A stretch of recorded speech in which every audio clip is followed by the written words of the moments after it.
Now, we got to pause there for a second because we got to fill in the story because people have no idea why that's so significant. In the Atrahasis, again, I'm not talking anything biblical. In the Atrahasis, remember, Ziusudra, Untapishtim, is the son of the last king of Shuruppak. He's a great bloodline ruler king. Yeah. In the story, in the Atrahasis, as well as the Epic of Gilgamesh, there's a great destruction event that occurs on Earth that the gods supposedly created. They wanted to wipe out everyone here. Seriously. Take two of every kind, get on a fucking boat. Well, no. I know. Yes. I'm kidding. So what happened was... It's just how they changed it. Ziusudra is this great king that ends up becoming secretly warned. That's the thing, is that the Anuna supposedly made a pact in the tablets that they're not supposed to tell anyone that this event's coming. They literally wanted to wipe out humanity. I'm not joking. It says that. So they created an event to like destroy us. Quick question. How reliable is this genealogy? I didn't think it was reliable because I wasn't I'm not a biblical, I'm not a religious person. I don't follow that, but I ended up realizing that there were some aspects of it that I needed to pay attention to. So if he's 1, 2, 3, he's 4th generation from Noah, Ziusudra, same person. So if hypothetically, hold on. Yeah. Now we know the two of every kind. So it means he's even ancient for his time. Right, but we know the two of every kind thing. That story got fucked up. But if like Noah, Ziusudra were due to forces of happening on the planet, godlike whatever, were one of the few humans alive at that point, this person, Hake, is only the 4th generation, which means we have a very depopulated planet at the time of his quote-unquote reign. But I think they were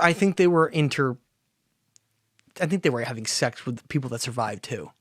I'm not. So they're massively reproducing. There was definitely other groups of people, but they weren't on that level. They weren't like him. They were just like, they were groups of people that had survived the catastrophe and probably didn't even remember their heritage and were like living in isolated places. And they like had come out and they described the world as being in chaos. And they had to bring order to the world after that event. That's why Enki and the World Order is called that. They created domains so they could bring the world back. Continue, sir. So, in the Atrahasis story, and this is, again, it's echoed by the Epic of Gilgamesh, and it's important because you can't just take a story from one place. If it's echoed by thousands of years later on another culture and it's the same story, then you gotta start paying attention to it. Skeptic society over here. What if it is just a, first source had a bad whisper down the lane and the next sources just follow that whisper and follow it somewhat closely? Except that we have about 4 different sets of tablets. There's even one called the Legend of Itsubar, I'm sure no one's ever even heard of. That's the same thing again. Okay. And so George Smith realized that in his books. And he realized that all these stories of the flood were the same event told by different cultures. And George Smith is 1800s guy. He's the guy that cracked Sumerian the code of the text. Sumerians. Yes. Yeah. Okay. Okay, so in the Atrahasis, Enki, again, the patron Sumerian god of Eridu, is supposed to have this pact they're not supposed to war any humans, so he does it cleverly.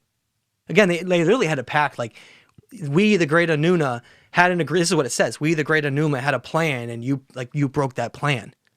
Like, a man survived, blah, blah. That's what it says. Enki says he did it because Ziusudra was his bloodline son, because Enki had slept with women. And their bloodlines were like, they had gifts and powers. Half holy. Yeah, so they were trying to wipe them out and clean the slate. That's essentially what it was. Oh, they're trying to wipe out that blood. Oh. They're trying to wipe out, they called them abominations, because they were like half god, half gods. But they called them abominations? Later on they did. They ended up being hunted down. But they're supposedly more powerful. We're going off on a whole thing, but we can go down and talk about the sons of Anak another day. Pull us, if you want to pull us back, pull us back. I will for a second. I just want to say there ended up being a later time period where they were hunted down. Okay. And then the last of that group was known as the sons of Anak. And they were in the area that it relates to the story of Moses. It's not the story we know. If you read Deuteronomy and a book of Numbers, it's like, I wish people would read their own books. It's like insane to me. It comes right from there. It talks about how Moses was commanded to destroy the bloodlines of the giants of sons of Anak, and that he conquered 60 walled cities. 60 walled cities? I'm not joking. Is that like castles. oh? To kill, it says, and then he was ordered to kill every woman, child, and person in these places to wipe out their bloodlines. Oh, that's wonderful. It's insane.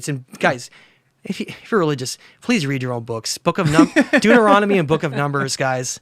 Anyway. Yeah, they are. Look, the Bible is a vicious book. Yes. It is Old and New Testament. Okay, so in the Atrahasis, I don't want to lose track too far. Yes. Enki secretly warns Ziusudra because he says that it was his bloodline. That's why. That it was like his son, almost like one of his ancestral sons. Okay? He instructs him to use what's called bitumen, which is so bizarre because we use bitumen in all kinds of construction operations and building today. But he knew about bitumen so far back that it brings up questions like, how could they possibly know about bitumen? Do you know what bitumen is? Nope. It's a combination of different things that create like a type of adhesive that is the toughest thing you can in the world. It's what they use What for... does it use? Yeah. Basically, they use it to blacken out and seal things so that nothing can get in. It's almost like a tar. Huh. So he commands him, he has to build something to survive what's coming. That really is true. He tells him he must build with cedar planks because cedar planks are the only thing that'll survive this type of event. And it's just funny because I'm a farmer, believe it or not. I grow vegetables. I grow vegetables. I love growing crops. Vegetables. You do a lot and of things. shit, man. And I had to build raised beds for gardening. And in building raised beds, you find that if you use the wrong type of wood, it rots like right away. And it doesn't do anything. And so what you find is by far the most high quality thing that exists for wood is cedar. It's like a super wood. It never rots. And so they had the cedar growing there, and he commanded him, he's like, the only way you will survive this event is if you do exactly what I tell you. This is what's so wild about it. This can't be just nothing. It's a real being talking to him.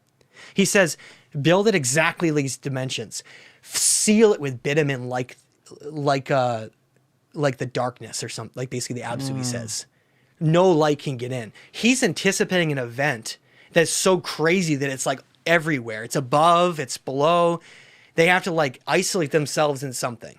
That's what he's talking about. Okay. I'm tying this to something you said. Go ahead. Okay, so he tells him very detailed descriptions on how he has to build something to survive a coming event, and that he has to bring his entire family and then just his local animals. So that's where they manipulated the whole thing into like a stupid story later. Remind me the approximation of how many years back we are with this. That's the hardest thing. We know it's not right before the Younger Dryas. And that's what the hardest thing I've come to realize is that... So it could be way back. This is like 50,000 years ago. Okay. Yeah. Okay, but... Or maybe older. Like maybe 100,000 years ago. I know I'm like going to lose people. It could even be older than that. I know that's insane, but... You know what theme I was tying it to my head? Because I figured it was unrelated. I figured this was on a way different timeline. But when you were talking about like... It's getting all mixed up right now, but I think it was Gobekli Tepe. Yeah. Where they had the stone that could close in. Yeah. Above. Like they were going into a bunker. Yes. This is a very similar theme. It is. It is because they later had to do that to survive. Because not every event was the same. Thank you for watching the video, guys. Please hit that subscribe button and check out this clip's full podcast episode by clicking here or in the description below.